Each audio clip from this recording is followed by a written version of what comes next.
We can look at the databases in Stream using the DataFlex Database Builder, selecting a workspace, then opening a table, in this case the company master, and that gives us all the specifics of all of the fields or columns in the company master, what type they are, and this actually allows us to change them. One of the nice things about Stream is that field length can be expanded at the database level, and the application will pick that up. So if you have, for example, the territory field, which defaults to 3 characters, and you have 5-character territories, you can change this at the database level, and the application will pick up the database change and allow you to enter up to 5 characters in it. When you're in Database Builder, you can look at the relationships, you can look at the indices, and you can look at the parameters, for example, how it logs into the SQL server, different other behaviors.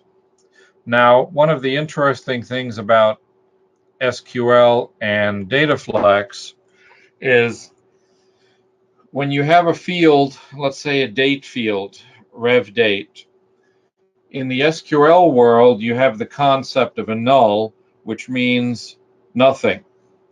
In DataFlex land, there is no concept of null because DataFlex is older than SQL. So a date field that's empty in DataFlex has a blank in it. Well, SQL doesn't allow that.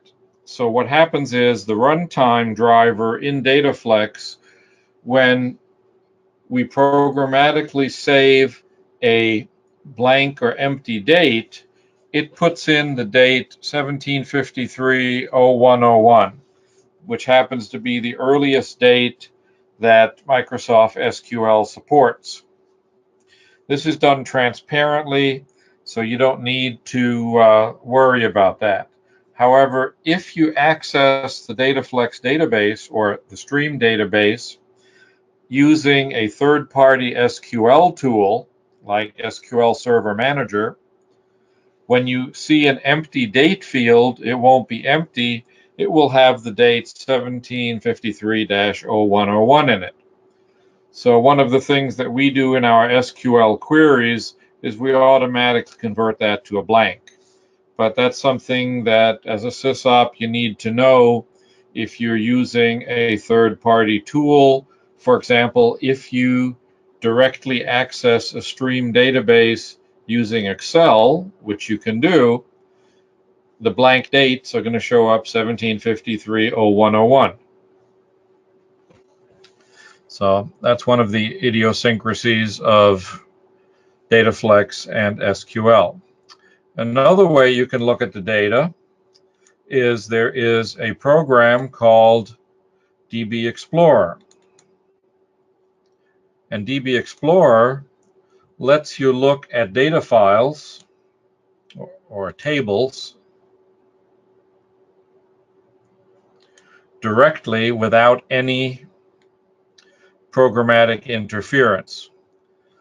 The first thing it does is the Database Explorer defaults you to about 20 columns. You can change these columns. You can scope and say, I only want to see records that meet certain criteria. For example, I only want to see records in California, in which case we can go up here to the DDO filters and we can say, we can add a filter.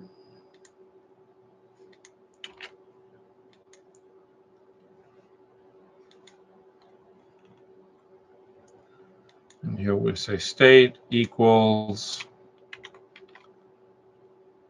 California. So in theory now, we should only get Californias. Again, this is not an area of my expertise using this tool. I never use it. but it's a tool that's available on the system. But you have to remember, this is a raw data editor. If you edit in Database Explorer, you get no logging, you get no validation, you're completely on your own and have a real good chance of screwing something up. So on most systems, nobody will be doing it, but it's something that is available in DataFlex with Stream.